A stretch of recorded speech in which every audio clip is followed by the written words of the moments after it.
Hello, everybody. Welcome into another episode of the Fantasy Pros Football Podcast. I am Ryan Wormeli, joined today by Pat Fitzmaurice and Joe Dolan. Joe, co-owner and managing editor of FantasyPoints.com. Thank you so much for making the time. I was talking to Pat before you joined us here at the studio. He is very excited to have you on the show, and I am too. Oh, I appreciate that, guys. It's wonderful to be with Pat again. We've done multiple podcasts in the past, Ryan. I think this is the first one that we've done together, but I'm really thrilled to be able to join you. It's actually nice to be in the second chair of a podcast right now, because I've been doing a massive series over at Fantasy Points where I'm interviewing 32 different analysts, beat writers, what have you, for all 32 teams. And it's going to be nice to not have to direct the traffic, so to speak. I will bear the burden of sitting in the host chair today, so you can take it easy and just have fun on this show. Pat, how are you feeling about today's show? Feeling great. And we were talking about this before the show, Ryan. We've got an all Big Ten podcast here with the, me, the Wisconsin boy, you, the Maryland guy, and Joe, a Penn State graduate. Yeah, it's I think it's going to be one that I'm going to get. Pat, you and I are probably more excited for our football teams this year than Ryan is. We did not the Maryland. We did get Talia back for another season, so that's something. Yeah, to his little brother running the offense. That's not bad. But yes, Fickle's up there in Wisconsin. I am much more of a basketball guy in general because of Maryland's history. Yeah, well that's fine. And the Big Ten's a great basketball conference. Oh yeah, too. awesome. I think that's the thing. Like, people are like, if the Big 12 ends up dissolving or something, and Kansas needs a home. Obviously UCLA is maybe college basketball heaven, so that's going to be an interesting couple of years. Penn State, not exactly the most decorated of basketball programs, and we've just lost our coach after a tournament run. So anyway, that nobody needs to hear that. Yeah, that's enough Big Ten basketball talk for this show. We will jump right in. We're talking about, I think it's a really important show, 15 late round draft steals. These are guys, they could end up being league winners. They could just be really good values, but these are the guys that you're going to get to brag about to your league mates all season long if you draft them late. We're going to go through some guys that are over 100 in ADP. They're going after pick 100. And then we're going to look a little bit deeper later in the show for guys going after pick 150. We're going to start with the guys going a little bit earlier. And Joe, I will start with you. Who is your first guy who is going after pick 100 that you are targeting? I think this one's pretty easy. It's Daniel Jones. And I think sometimes in fantasy football, you have to take advantage of the narrative. And I do think there is a big narrative that outside of Giant fans that Daniel Jones stinks. And I think Daniel Jones proved this year that, hey, even with one of the league worst receiving groups, he was a top fantasy quarterback. He was a start-worthy fantasy quarterback. He had 708 rushing yards and 7 touchdowns. He was the QB9. They go out in the offseason, and I'm not convinced this is going to be a top half of the league's supporting cast. I'm really not. I think the Giants were kind of hamstrung. There wasn't a whole lot on the free agent market, but they made a creative trade for Darren Waller. I think you can take it or leave it based on Darren Waller's injury history, but they went out and did something creative when it didn't look like they were going to be able to go acquire a big time wide receiver. They brought in Paris Campbell. They drafted Jalen Hyatt. They brought back Slayton and Isaiah Hodgins, guys who came in down the stretch. And all of a sudden, Daniel Jones is QB 14 on some best ball drafts. His interception rate has shrunk in each of his first 4 seasons, down to just 1.1% last year. His supporting cast is better. Andrew Thomas is one of the best tackles in football. I don't think this offensive line is going to be great by any stretch. And if Saquon Barkley, for some reason, holds out into the season, which I don't think he will, they might have to throw the ball a little bit more. So Daniel Jones is if you are still in the I'm waiting on my quarterback camp, I think you can get an extremely viable starter in Daniel Jones, and one who probably runs more than even fantasy players realize at this stage. Fitz, quickly, I don't think you and I in any of the shows we've done have talked about Daniel Jones. I know Debro is a big fan of his. Where do you come down on Jones this year? I'm with Joe on this one. Like him as if you're going to wait on quarterback, he is a good target to have because rushing numbers for quarterbacks are pretty stickier than passing numbers for quarterbacks. And we know the rushing numbers are going to be there for Daniel Jones. It's just part of his game. And yes, some upgraded weaponry. It's great that he, formerly a turnover machine, and I think he had the lowest interception rate in the league last year. So that's really encouraging. It just seems like he's kind of flourished under Brian Dable. Pat, sticking with you, who's your first sleeper here? It's Rashad Penny, and I shamelessly stole this pick from Joe, who I think also had him on his initial list. So sorry to pick your pocket, Joe, but I realize that Penny's injury history paints sort of a grim picture, but with an ADP of running back 40, the injury risk is kind of baked into the price. And Penny is the favorite, I think, for early down work in Philadelphia. And the Eagles have a high scoring offense, maybe the best offensive line in football. They also have the ultra mobile Jalen Hurts at quarterback, and we know a mobile quarterback helps spike the rushing efficiency of his running backs. And boy, Penny is already pretty efficient. I mean, 5.7 yards per carry for his career, 6.2 yards per carry over the last 2 years. Isn't really going to catch a lot of passes for you, but if he can somehow manage to stay healthy, Penny could give you 1,000-yard rushing season at a running back 4 price. And Fitz, do you like Penny better than Swift at cost, or do you like him better than Swift overall? At cost, they're really close. I do have Swift ranked a little higher, but I'm not even sure that's the right call. I mean, at cost, no question, I'd rather have Penny. Yeah. I know you love Penny. You've talked about him a lot on this show, Fitz, as a sleeper this year. He's actually going 113th in FFPC drafts this year. And we actually have a contest over on FFPC right now called the Fantasy Pros Championship, where you can compete for a $1 million grand prize. Head over to fantasypros.com/championship to enter and use the code FantasyPros for $25 off your entry. Joe, give me your next sleeper. Yeah, it's going to be Khalil Herbert of the Chicago Bears. I know their backfield is murky, but the one thing you know with Justin Fields at quarterback, it's kind of similar to Jalen Hurts at quarterback, is that the run game is always going to be a focus. Now, Jalen Hurts made a huge leap as a passer, but the run game is still always going to be a huge part of what the Philadelphia Eagles do. Justin Fields has not made that leap as a passer yet. And we had similar questions about Hurts coming into this year. Even if Justin Herbert does make that leap, Justin Fields does make that leap, Khalil Herbert's going to be involved. And his ADP is suppressed because they brought in Diontae Foreman, they drafted Rashawn Johnson, they brought in Travis Homer. So there's a bit of a muddied backfield here. But he's been one of the most efficient and explosive runners in the NFL.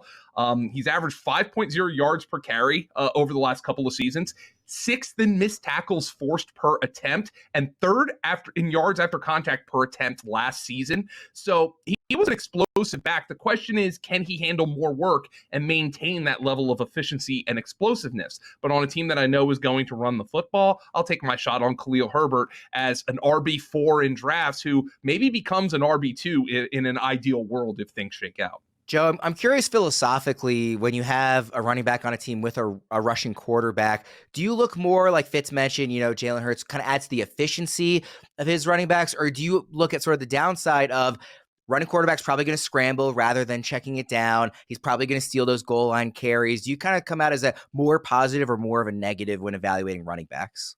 It's a double-edged sword. Last year, believe it or not, despite David Montgomery being a guy who I think a lot of people would view as kind of a bruising kind of running back, of running backs who had 800 or more rushing yards last year, David Montgomery had the lowest percentage of his teams inside the 5-yard line rush attempts. And a large part of that is because of Justin Fields' effectiveness.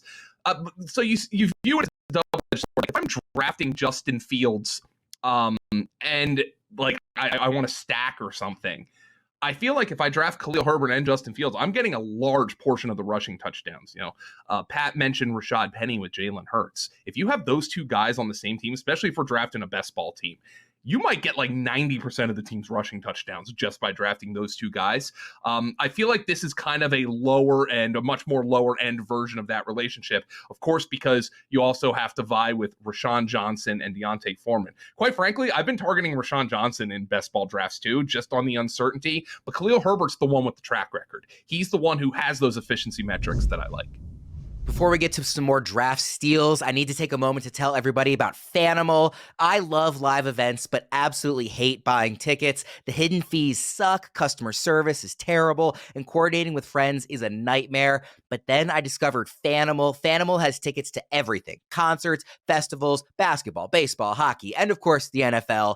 And there are no fees. The price you see is the price you pay. You heard it here first. Fanimal is the cheapest place on the internet to get tickets. We've all experienced how painful it is to coordinate going to events with friends. I always end up fronting a bunch of money and then chasing down my friends to get reimbursed later. And if they flake, I'm the one who's stuck with the whole bill. But Fanimal's patented group purchase makes it easy to split payments with your friends, so nobody is left holding the bag. You don't commit until your friends do. Just pick the seats, pick how many tickets you want to pay for yourself, and send the link to your friends. When they join your group, everyone gets charged separately and your tickets are secured. Plus, you can stack cash by inviting friends. That's $10 every time someone joins your group. Ka-ching. Oh yeah, and Fanimal has amazing customer service. Don't take my word for it. Check out their hundreds of 5-star reviews. The next time you need tickets, go to Fanimal.com or download the Fanimal app and use promo code FanimalPros for $20 off your first purchase. Check out Fanimal and experience more. Pat, give me your next sleeper. It is Miami Dolphins rookie Devon Achane. And I will start with the disclaimer that my enthusiasm for Achane will dampen somewhat if they do sign Dalvin Cook, as has been rumored. But it still won't completely dampen my enthusiasm. This guy is just such a little stick of dynamite. And I realize a lot of fantasy managers are automatically going to give the side eye to a running back who comes into the NFL at under 200 pounds. And Achane is 5'9", 188. But he is not some Tariq Cohen type scat back. Like, he averaged 23.2 touches a game for Texas A&M last fall, and they routinely ran him between the tackles. And the Aggies are an SEC school playing in, let's face it, we're Big Ten guys, but I'm sure we all would agree that the SEC is the toughest conference in the country. And of course, the main attraction with Achane is his speed. I mean, just game-breaking 4.32 speed. He ran the 200 meters for the Texas A&M track team in 20.2 seconds. So this dude can fly. And it's the contact balance, though, for a smaller, faster back that really catches my eye. I mean, this guy totally reminds me of Warwick Dunn. Ryan, you're probably too young to have rostered Warwick Dunn on any of your fantasy teams, but I'm guessing Joe probably has. And, I mean, he was really impactful and a valuable fantasy asset in the 90s and early aughts. And I think Devon Achane has the same type of game. So I'm really excited about him.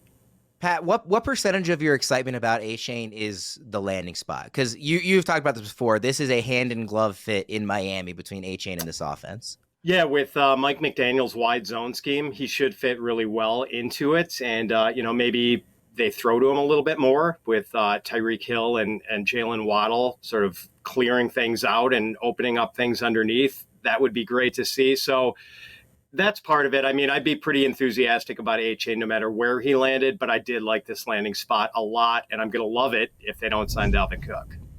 Joe, give me your next sleeper. This is an easy one for me. And I also have to put a disclaimer before this one. This is Chig Okonkwo, the rookie tight end for the Tennessee Titans. I think everybody in the fantasy community, who are at least the sickos like us who have been drafting best ball teams for 6 months, are in on Chig Okonkwo. This is somebody who, per fantasy points data, outproduced Treylon Burks last year, despite running 81 fewer routes. He had 455 receiving yards to Burks's 444. He also had 3 touchdowns to Burks's 1 touchdown last year. Now, of course, the big thing that's hanging over Tennessee is, does DeAndre Hopkins sign with the Titans? While I think Pat's right, if Dalvin Cook signs with Miami, that really does put a big dent into Devon Achane's potential for fantasy. I'm not entirely sure DeAndre Hopkins landing in Tennessee would be that awful a situation for Okonkwo, because they already have maybe the worst wide receiver room in the entire NFL. Adding DeAndre Hopkins to that is going to make it better, but it still is not going to have great depth. And we're talking about a player who, if you look at Pro Football Focus's numbers going back to 2009, Chig Okonkwo had the 7th best season in terms of yards per route run by any tight end. That's not any rookie tight end. That's any tight end. Rob Gronkowski, George Kittle, Mark Andrews, George Kittle, Rob Gronkowski. Those are the 6 seasons ahead of him. Chig Okonkwo just did that as a rookie. Now, he's a little bit undersized. Honestly, to me, he looks a lot a bit undersized. I think he looks like a running back out there. But, man, with the ball in his hands, the guy's electric. And there is currently a pathway to him leading this team in targets and receiving. That is a slam dunk pick. I got goosed on him in my Scott Fishbowl draft this morning, so I'm still feeling the pain of that. But he is somebody who I am targeting. He is my most drafted tight end on Underdog. I have him on an FFPC dynasty team that I'm excited about. Chig Okonkwo, to the moon. He is one of my favorite players to draft, and this has been my opinion since last season. I remember tweeting at the end of December, like, I'm going to have Chig Okonkwo and Jelani Woods on so many teams. Okonkwo's been the guy who has been the one to fulfill that promise for me so far. I noticed you conveniently forgot to mention where he went to college. He a turf, I know. Very quickly, Joe, I'm just curious, how much does the quarterback play into your evaluation? Will you feel differently if Will Levis is a starter at any point this season? If Will Levis is the starter at some point this season, it's because of an injury, or the Titans are just completely dead and they decide we got to see if Will Levis is our guy. So honestly, it doesn't even bother me that much, because I think Okonkwo is somebody who they're going to draw up tight end screens for. Like, the yards after the catch, the yards per route run, we see Philadelphia run all those really effective tight end screens with Dallas Goedert. Okonkwo's a different kind of player than Dallas Goedert, but he's somebody who can succeed on those routes. Now, I wouldn't be worried about that at all. I still like Chig Okonkwo. Pat, give me your next draft steal. It's Rondale Moore. Let's stick with the Big Ten motif here with a Purdue guy. And I know Rondale's first 2 seasons have been a mixed bag. Like, he didn't do much as a rookie, 435 receiving yards and 76 rushing yards in 14 games, only 1 touchdown. Then last year, he only played 8 games due to injury, but he was still pretty productive in those 8 games, 41 catches for 414 yards. If you project that over a full season, that works out to 87 catches for 880 yards. And those are numbers that would certainly move the needle in PPR leagues. So not a lot of target competition in Arizona. And I don't know, Rondale is still the same guy who had 114 catches, 1,200 plus yards and 14 touchdowns in 14 games as an 18-year-old freshman at Purdue. So, like, this guy can be pretty electric, and I'm anxious to see what he can do. He teased us a little bit last year, but with a season of good health and in an offense where, there's not a lot of really good pass catchers, I'm interested to see what Rondale can do this year. Similar quick follow-up as I asked Joe, how much does the quarterback play into evaluating here, given the uncertainty with Kyler? Yeah, it's a little concerning, and especially with the Cardinals having little incentive to rush Kyler back if indeed they are sort of rebuilding and fully committed to the rebuild. But, he is a short area receiver. And as Joe mentioned with Chig, screens, little quick hooks, slants, I think that's going to be in play for Rondale. And that's kind of the receiver he is. The short area receivers are not going to be as impacted by poor QB play as the Mike Evans types who are, catching balls further downfield. We're about to move into some even deeper sleepers here, so I want to remind everybody to head to fantasypros.com/late for a breakdown of D-Bro's favorite late round steals this season. Of course, he's not on the show with us today, but if listeners want to hear even more from D-Bro and have him answer your questions, head over to our Discord at fantasypros.com/discord, where he'll be hosting weekly stages each Friday at 3 p.m. Eastern. Erickson will also be on every Wednesday at 3 p.m. Eastern, and Fitz, who is on the show, will be on each Thursday at 8 p.m. Eastern. Join them every single week on Discord as they get on stages to interact with premium subscribers. Learn more at fantasypros.com/discord. Joe, hit me with your next sleeper.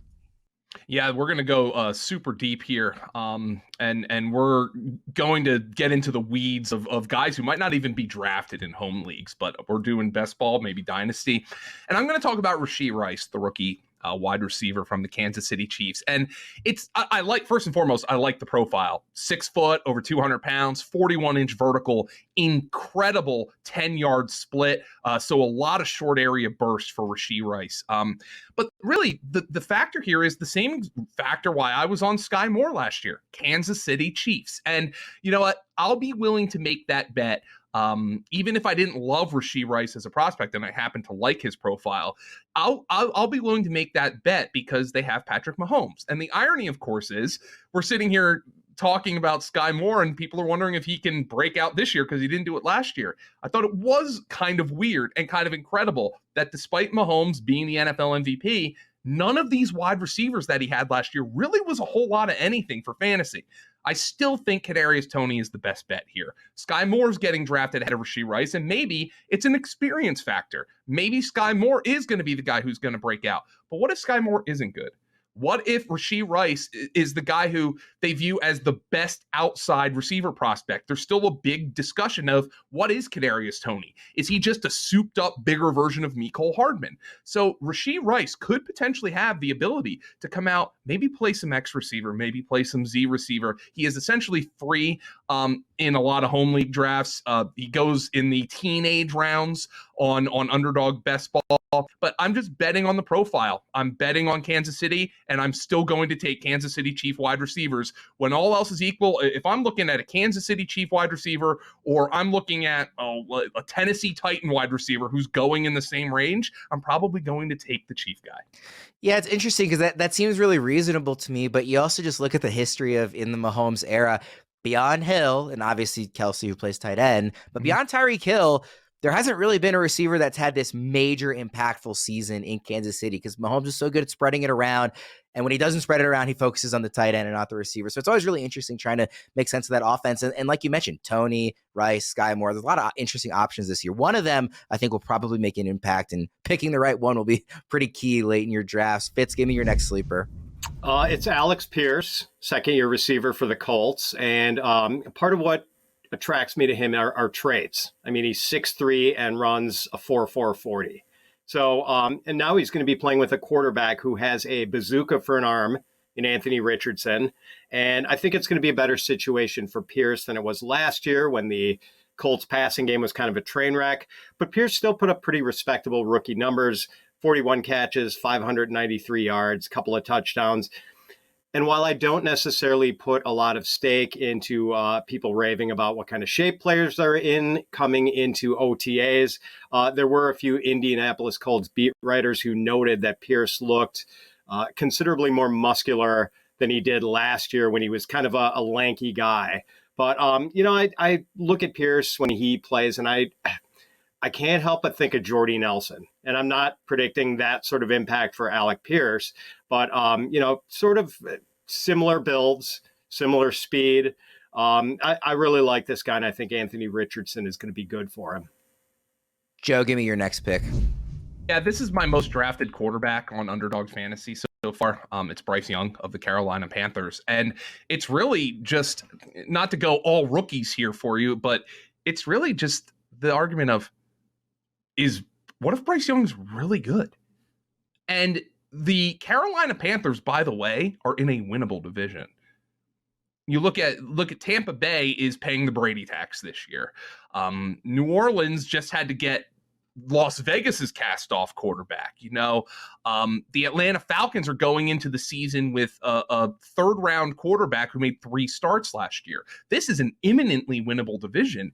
And would it stun anyone if from day one, Bryce Young's the best quarterback in this division? He was the number 1 overall pick.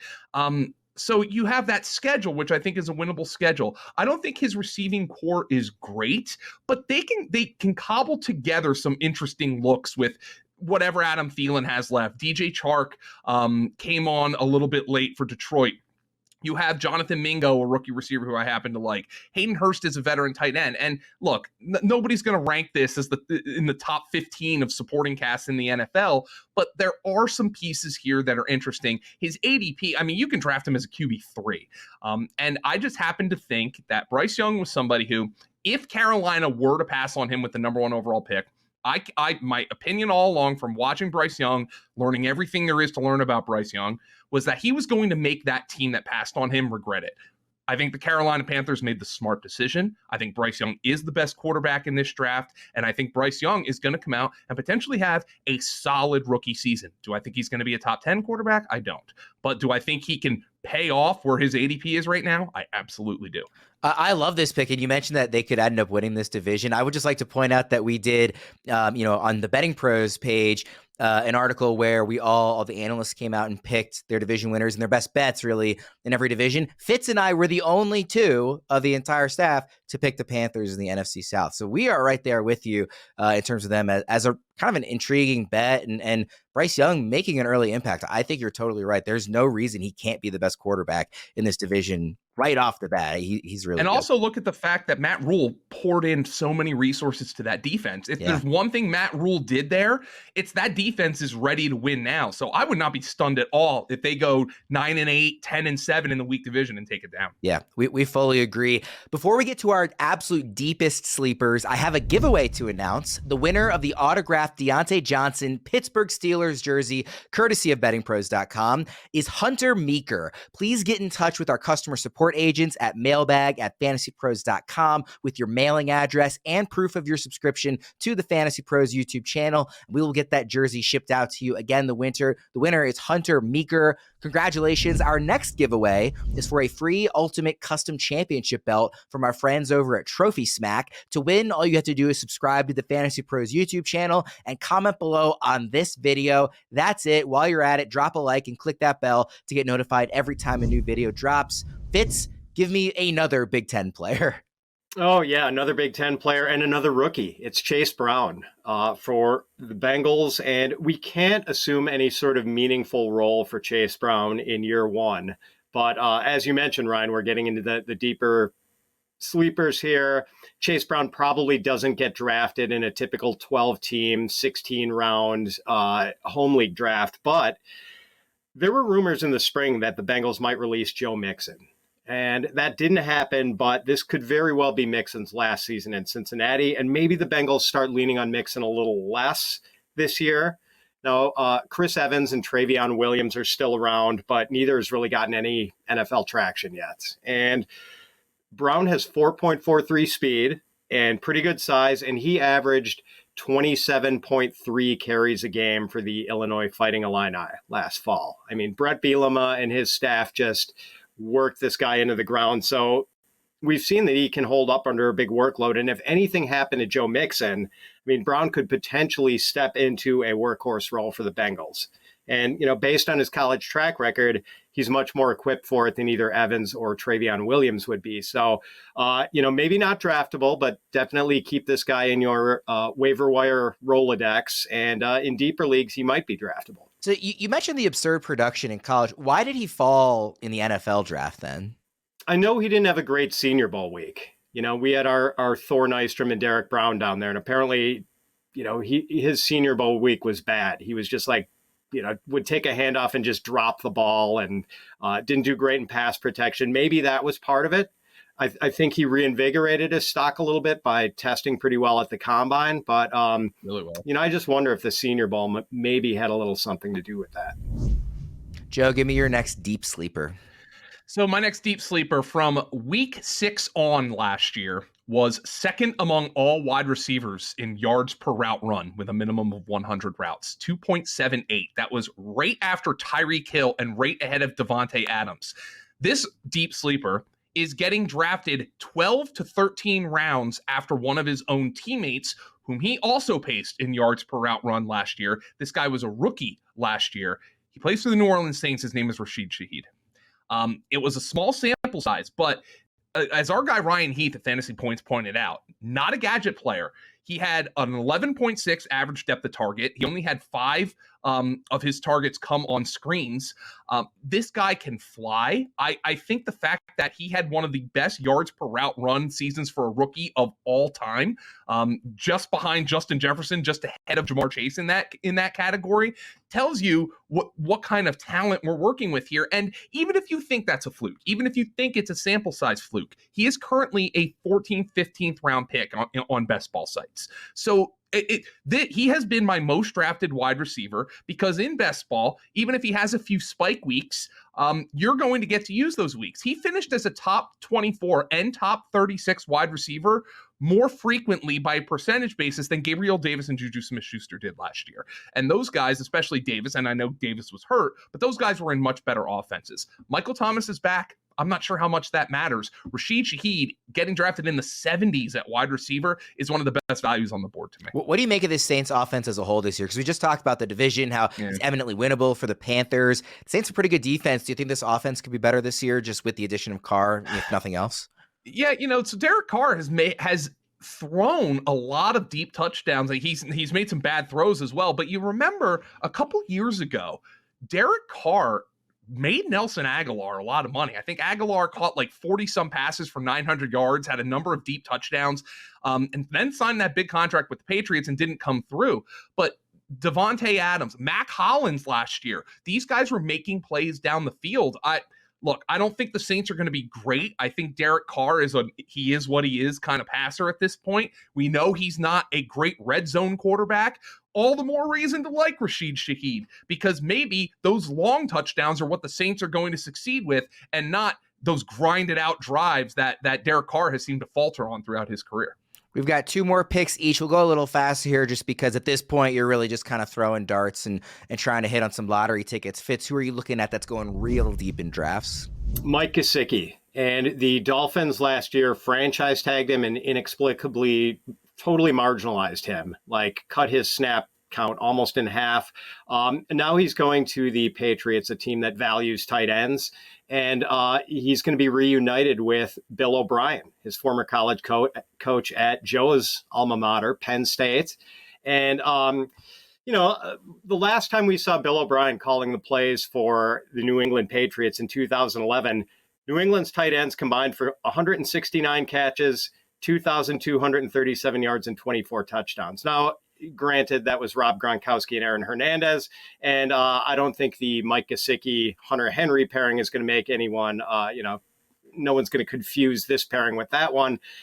But I do think it's an indication the tight end is a pretty important part of a Bill O'Brien offense, and we saw that when he was in Houston when there was a season with Ryan Griffin and C.J. Fedorowicz combining for 100 catches and 1,000 yards. So I like the setup here for Gesicki a lot more than the setup he had last year in Miami. I kind of do wish we had Debro on this show because Gesicki is currently tight end 19 in the expert consensus rankings. Debro has him down at 31. So I don't know what he is missing that everybody else is agreeing on of him as a good sleeper. Joe, give me your next pick. Yeah, this one is maybe the least sexy pick ever brought up on this particular program, but it's Gus Edwards. 3 reasons. Number one, the Ravens could have saved $4 million by cutting Gus Edwards this offseason. Instead, they reworked his contract and brought him back. Number 2, the Ravens did not make any major additions in this backfield as of yet. Maybe they're one of those teams that looks at Dalvin Cook. Who knows? Number 3, J.K. Dobbins, who is 2 years removed from an absolutely devastating knee injury, is currently holding in. He did not participate in mandatory mini camps because he wants a new contract. Good on J.K. Dobbins. I think he knows how running backs are being treated right now. And he's like, I've already suffered one major injury and, I want to get my money now. But let's just say something happens from a contract perspective for J.K. Dobbins. Gus Edwards is free in drafts. He averaged 5 yards per carry last year. Look, he's never going to do anything for you as a receiver. He didn't even catch a pass last year. Even if Todd Monken involves them more in the passing game, he's not going to be Ray Rice. But he is going to be somebody who could potentially be one of the best, most valuable true handcuffs in all of fantasy football. I think this is a really good pick, not only with Dobbins, like the potential like hold-in status, but also he's been injured. It wasn't the cleanest return from injury too last year. So you could, maybe those issues continue to crop up. I think also with Lamar signing the big deal, maybe he runs just a little bit less often. That's more carries for the backfield. But the biggest point, and you said it, I think is the fact that they didn't draft a running back or add anybody. I'm a Ravens fan. They draft a running back on day 3 basically every year, and they didn't this year. That tells me they have a ton of faith in both the health of Dobbins, but also the health of Edwards, who had the ACL tear a couple years ago as well. So I think that's an excellent pick, and that's a guy who, if Dobbins isn't playing for whatever reason, all of a sudden becomes a must-start running back. Fitz, give me your last sleeper here. I'll go with another number 2 running back from the AFC North, Jerome Ford. And it's pretty simple. The Browns reportedly have no interest in re-signing Kareem Hunt. So Ford is in line to be the primary backup to Nick Chubb, and Chubb has had some significant knee injuries in his past. So Ford ran for 1,300 yards and 20 touchdowns in his last season at Cincinnati. has good size, 5'11", 210 pounds, 4.46 speed. And while he's not going to be mistaken for Nick Chubb, this dude does have some power. Like, Ford will run through arm tackles. This is a potentially valuable asset who can be acquired very inexpensively, pretty much free. I didn't prepare you for this question, Fitz, so I apologize for that. But where would you rank Ford amongst just the pure handcuffs in the NFL right now? Oh, man, probably middle of the pack or so as far as pure handcuffs. I mean, because Chubb, like, he's not going to get much change of pace duty. I think as long as Chubb can handle it, he's going to get a massive percentage of the rushing load for the Browns. But, you know, if anything happens, though, I mean, Ford is like any other handcuff, you know, his value would skyrocket. Joe, bring us home with your final late round draft steal. Yeah, it's Jake Ferguson of the Dallas Cowboys. He's a bit shorter than Dalton Schultz, but I think he profiles as a similar kind of receiver in the NFL. He's a savvy route runner, has solid ball skills, does not have high-end athleticism. Dalton Schultz is vacating 86 targets, and since Dak Prescott's come into the NFL, whether it was Dalton Schultz, whether it was Jason Witten, he has preferred a chain-moving, get you 6 yards on 3rd and 5 kind of tight end, and I think that's what Jake Ferguson can be. Last year, Ferguson ran over 60% of his routes per fantasy points data in line. Meanwhile, Schultz ran a plurality of his routes in the slot. Dallas brought in Luke Schoonmaker. There's a lot of Big Ten talk on this podcast because Ferguson's a big guy too. They brought in Schoonmaker in the second round of the draft from Michigan. He is a bigger guy and a better blocker than Jake Ferguson. I wonder if that allows Ferguson to slide very comfortably into the role that Dalton Schultz is vacating and those 86 targets that he's vacating. I mean, he's being drafted as a tight end 3 right now, and I would not be shocked if he is a top 12 PPR tight end by the end of the season. Wow. Joe brings up a Wisconsin tight end. I brought up a Penn State tight end. What a nice little quid pro quo. He also brought up a Terrapin tight end. Oh, that's right. That was not organized, by the way. We did not intend to do that. What a friendly show. Lots of Big Ten talk like we talked about. Hope everybody enjoyed it. Thank you, everybody, for tuning in. Please be sure to like and subscribe to the show and leave a comment on YouTube. Remember, you have a chance to win that cool swag from Trophy Smack. And tell us some of the players we missed. Who are the players that you guys like that are going currently past pick 100, maybe even deeper past pick 200. Also, be sure to check out Fanimal for all your ticketing needs. For Joe, for Pat, I'm Ryan Wormeli. We'll see you guys again next time.